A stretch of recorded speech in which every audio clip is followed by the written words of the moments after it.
La idea era un poco, Ignacio, conversar sobre no tanto el libro, que yo creo que toca algunos temas que a ti te serán caros, como se dice, Pues, sí, sino un poco sobre el acercamiento que este libro, que tiene voluntad de pamphlet, propugna, ¿no? Es decir, llevamos un tiempo en el que hay cierta idea de los placeres o de la relación del hombre con el mundo, para ponernos filosóficos, en el cual tratamos de evitar siempre una especie de culpa, ¿no? Y a mí me llama la atención que tanto en tu libro, como incluso en las experiencias contadas en los diarios, hay siempre una relación más natural con el hecho de comer y beber y vivir el mundo, como a la manera de una incorporación simbólica, si lo quieres ver así, ¿no? Me gustaría un poco empezar hablando de, de esa cosa tan definitoria que es la relación que tenemos con un animal como el cerdo, ¿no? Que ha sido, tú sabes, epítome sí. de las mayores eh, cosas negativas del ser humano, la lujuria, la suciedad y tal, pero que es al mismo tiempo un animal con el que tenemos una relación prácticamente histórica y Fraterna. cercana, ¿no?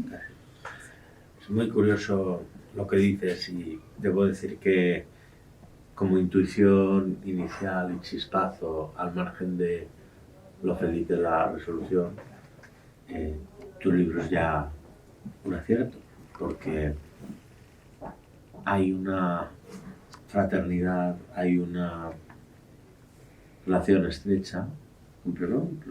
Por decir fraternidad, entre el hombre y el cerdo, que es lo suficientemente paradójica, sin embargo. Es decir, tú el mismo día que estás sacrificando al cerdo que va a alimentar a tu familia durante un año, puedes estar diciéndole a alguien que es un marrano, que es un cochino, que es un cerdo, que es un guarro. Por tanto, tenemos una cercanía casi asombrosa y que desde luego no existe con ningún animal de lo que podríamos llamar la granja humana más cercana. Y esto no es algo que sea solo abstracto, sino que es algo que yo creo que en un lugar como España y en un lugar como Cuba también, es, digamos que nos otorga, nos da unas verdades que entran muy dentro de la gente. Es decir, en España es muy difícil entender según qué regiones, según qué valles, según qué pueblos, se hubiese cerdo. Eso es muy importante tenerlo en cuenta. Lo curioso es Porque que todo es, esta, pero es algo también que quiero decir que no solamente funciona como un gran vector de civilización, sino que funciona en cada lugar también, en cada pequeño municipio. Yo esto lo he visto y he visto como lo ha visto tanta gente, la manera de tratar al cerdo siendo similar es también diferente. Y ahí hay algo un poco fascinante si consideras lo que ha sido la historia de España y su relación con la alimentación, siendo España un país de carestías, ¿no? Sí. yo quisiera probar las alcachofas, no sé Maravilloso, cachorras. La gente cree que porque el cerdo es un animal que se sacrifica para ser comido, digámoslo así, eso limitaría la capacidad ancestral, por así decirlo, de empatía o de piedad. Es decir, se contrapone, por ejemplo, en el vegetarianismo ad usum, se contrapone la piedad hacia los animales con el hecho mismo de matar animales para ser comidos, ¿no? Y eso yo creo que es una idea muy limitada, ¿sabes? Porque más allá de cualquier credo vegano o más allá de cualquier crítica a la industria de la alimentación animal a gran escala, el hecho es que originariamente, si tú te pones a pensar, el ser humano eh, es un animal que imitó al animal predador para convertirse en predador. Pero cuando eso sucedió, el ser humano tenía una relación, por así decirlo, fluida con el animal. Es decir, el cazador que al comienzo de la civilización decide imitar a los animales y convertirse en predador, sin no ser solo una presa, es también un hombre que quiere ser animal. Es decir, es también un hombre que necesita disfrazarse de animal, que necesita ser animal para entrar en un mundo de correspondencias fluidas, que es el mundo que se analiza luego en la dialéctica del sacrificio. Bueno, eso es todo tremendamente interesante si lo ves desde ese punto de vista De la no ya antropología, antropológico, sino también pasado por el tamiz de la religiosidad. Por ejemplo, para el cristianismo, para entre comillas el cristianismo realmente existente, es muy importante como factor legitimador aquello que leemos en los Hechos de los Apóstoles, en los que a San Pedro se le aparece un gran banquete con todo tipo también de alimentos prohibidos, y lo que se le dice es: Pedro, mata y come. No se le dice ni siquiera Pedro, come. Se dice Pedro, mata, es decir, tener una cierta industria a la hora de enfrentarte al sexo animal, y come. Porque eso está, y además ahí ese era un rasgo distintivo ya del cristianismo con lo judaico. Absolutamente. A mí me llama mucho la atención, y un poco lo comento en el libro, esa especie de diferencia que hay entre el judaísmo, que es uno de los... En muchos otros temas hay continuidad, ya he comentado sobre eso. Cheronetti, entre otros, nuestro querido Cheronetti, ha hablado de esa continuidad entre lo judaico y el Nuevo Testamento, pero también hay una especie de línea divisoria en la consideración sobre la apropiación simbólica del cerdo.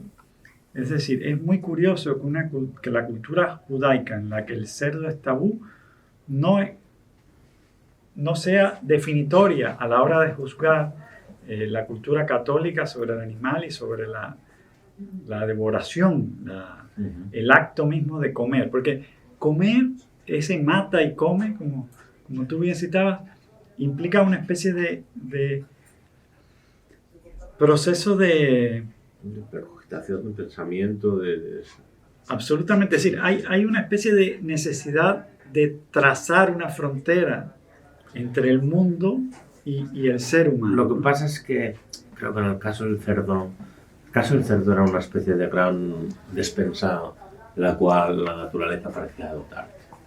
De ahí tanto amor, de ahí que en tantas familias a lo largo de tanto tiempo, en España, pero en Cuba y en tantos sitios, haya sido muy importante el cerdo, porque el cerdo era una garantía de sustentamiento de ti y de tu problema durante un largo tiempo, durante un año.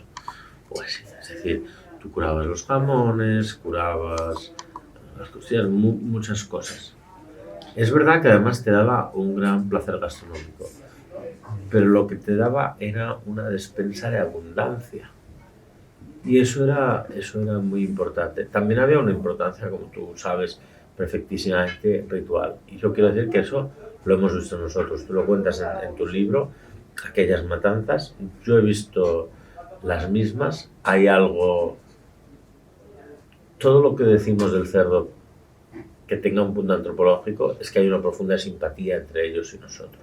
Pero también hay que decir que el cerdo es de una enorme utilidad, no siempre inmediata. Es decir, el cerdo es una opción de futuro. Tú cuelgas sus jamones, haces los chorizos, puedes colgar el costillar, etc. Es decir, el día que lo matas, tomas unas cuantas, por ejemplo, que en este momento se llaman presas del cerdo. Es decir, es una pequeña fiesta con unas cuantas partes magras del cerdo. Pero a partir de entonces empieza la prudencia y el ánimo económico, por así decirlo, a decir, bueno, yo voy a tener aquí las paletas, aquí voy a tener los jamones, aquí voy a tener los lomos, aquí voy a tener, etcétera, en efecto. Y entonces tú lo tenías así, yo todavía es algo que ya estará prohibido por sanidad y que ya no existirá. Y que me hace sentir enormemente viejo. Pero yo en los años 80 y 90, cuando iba en Extremadura, en algunos sitios de Castilla, todavía veías muchísimas vigas con muchos chorizos, muchas morcillas, muchas patateras, muchas comineras, muchos lomos doblados, pendiendo y secándose y aireándose y curándose, y con el punto de humo que había también de la pequeña chimenea de la casa.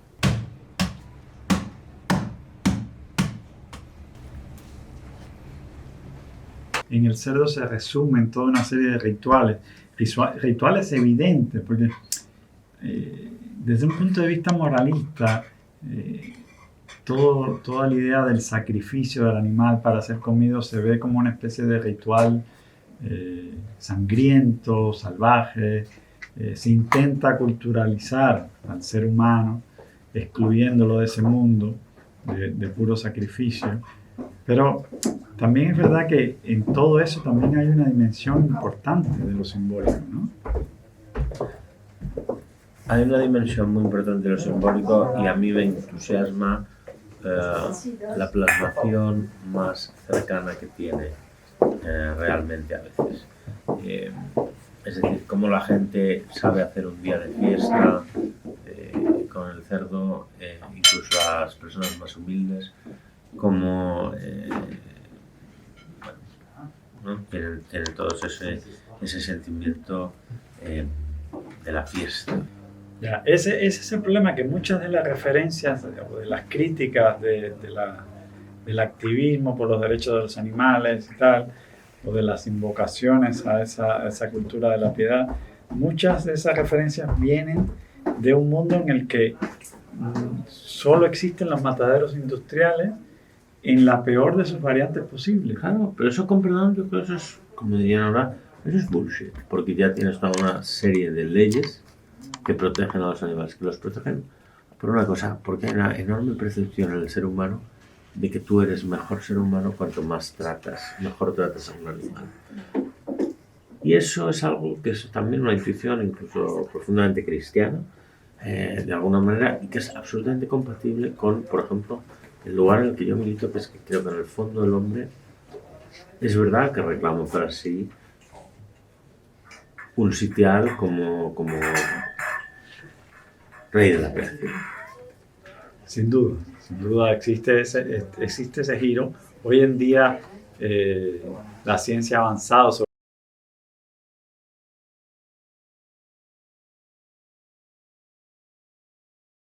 el tema de la empatía o de la inteligencia o de la sensibilidad animal, pero también es cierto, una vez que tú dejas esto en una dimensión mucho más vocal, si se quiere, también es cierto que hoy en día tenemos un tratamiento mucho más compasivo de la relación con los animales. Es decir, el cabrero, por ejemplo, que tiene una relación, esta importancia que hay de ahora de lo rural y tal, el cabrero que tiene una relación especial con las cabras, no deja de comer carne. Es decir, nunca jamás ha sido incompatible el mantener un respeto, el favorecer una dignidad con el sacrificio, la muerte y la comida o sea, porque tú te puedes comer un animal. Ya, ese es el tema clave. Ese es el tema clave. Es decir, en todas las culturas, como yo digo ahí en el libro, existe la piedad, existen expresiones de piedad ante el sacrificio animal, y en todas el animal es sacrificado para ser comido. Sí, pero en todas el animal que es sometido a una cierta ritualización es respetado de una manera profunda. Y por tanto, de alguna manera es sublimado, creo yo. Eso es uno de los dones del catolicismo, yo creo que al final. Absolutamente. Absolutamente. Es decir, tú lo notas en el culto de San Antonio Abad, asociado a los cerdos, pero lo notas también. De hecho, el mata y come. El mata y come es curioso porque es la manera que tienen, digamos, el cristianismo de San Pablo de desligarse también de de los viejos apegos judaicos. Es decir, el mata y come es una manera de decir libre, o sea, puedes comer cerdo, porque Claro. el nuevo pacto, la nueva alianza te lo permite. Es como el cristianismo implica ya no dividir al mundo en puro, impuro, en tabú, no tabú, es decir, salvo las cuestiones asociadas directamente al incesto, etcétera, que también existen sin duda en la cultura cristiana. El cristianismo representa una amplitud de espectro con respecto a la relación del hombre con el mundo, del hombre incluso con el sacrificio. Así es. Que yo creo es un paso importante en la civilización, un paso no menos importante que el que describe Wilson, porque es una cosa que los veganos suelen ignorar, que es el hecho de que en determinado estadio de la evolución humana fue importante que el hombre se convirtiera en predador y se alimentara de la carne de los animales, porque eso le permitió avanzar, adquirir más energía. Sí, por eso seguramente tienes unos ciertos jugos gástricos, unas muelas, unos dientes, pues porque no hemos sido hechos tampoco para rumiantes, ¿no? No somos rumiantes, definitivamente. No sé tú qué pensarás sobre eso, pero yo veo como dos mundos. De la misma manera que en política hay izquierdas y derechas, la izquierda siempre creyendo que puede culturizar y mejorar la naturaleza humana, adecuar civilizatoriamente al ser humano a sus virtudes morales, pues, y mientras que la derecha sería aquel estamento que sigue pensando que dentro del mundo la naturaleza humana no es algo que puede disfrazarse o culturizarse o mejorarse, sino que está siempre ahí pensando. Es decir, de esa misma manera que existen esas dos líneas en general sobre el tema del vegetarianismo o de los carnívoros, o de por qué seguimos siendo carnívoros, que es un poco la pregunta del libro, quedaría siempre esa opción, es decir, seguimos siendo carnívoros porque al final nuestra esencia, es decir, el ser humano es un ser predador. Y eso implica no solo comer carne animal, sino implica también muchas otras cosas que un poco se derivan de ahí, ¿no? No, absolutamente. Oh, qué maravilla. Creo que era. Mira esta cosa que tiene. No, esto es maravilloso. Mira qué maravilla. Clase. Es extraordinario. Es que al final yo creo que el tema de la comida no implica una ausencia de piedad. Es sobre eso, un poco sobre lo que yo creo que vale la pena seguir girando, ¿no? Es decir, el uso de la alimentación animal no excluye la piedad hacia los animales. Es difícil de entender. Por eso lo cuentas muy bien en tu libro. O sea, como es verdad que tú... hay cosas que no te puedes comer, hay cosas que te puedes comer, y si te enteras que la oveja que te han servido, el cordero, es el hijo de no sé quién, vaya, te molesta. Es curioso que en el mismo momento que el hombre empieza a cazar animales, a convertirse en predador, empieza también a pintarlos, y ese es el primer atisbo del arte, ¿no? Absolutamente, y lo hacen porque, no nos engañemos, porque forman parte de una cotidianidad muy intensa, y por tanto yo creo que el ser humano y algunas especies tienen un romance de siglos, y yo creo que en muy pocos lugares como el cerdo se ve eso. Fíjate qué cosa tan loca esta, ¿no? Él imita, si la mímesis es él imitando al animal predador para no ser solamente presa. Es decir, porque esa es la otra parte. La gente ve la naturaleza como una cosa idílica, ¿no? La naturaleza es muerte y destrucción. O sea, destrucción. Es decir, el hombre entra en ese ciclo, decide dejar de ser presa y convertirse en predador. Eso es por un lado. Por otro lado, al mismo tiempo, aparece el arte. Y por otro lado, aparece la técnica. Cuando el hombre, para poder cazar un animal más fuerte que él, inventa las herramientas estas, las lanzas, las armas primitivas, ¿no? Las picas. Es decir, estas cosas suceden simultáneamente. Es una simbiosis técnica que la gente no entiende. Hoy en día critican, bueno, los mataderos, la última deriva. los materiales industriales son la última deriva de la técnica. Y el arte tampoco es una cosa ausente del hecho del sacrificio. La gente cree que está perfectamente a salvo de la violencia porque es arte. Y eso no es cierto. O sea, el arte nace de ese mismo fondo simbólico, de esa misma violación de las reglas de una naturaleza idílica.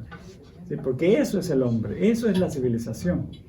Es decir, como decía Oden en aquel famoso poema, sin sangre, ningún muro secular estará lo suficientemente erigido, o sea, no será lo suficientemente fuerte para mantenerse en pie.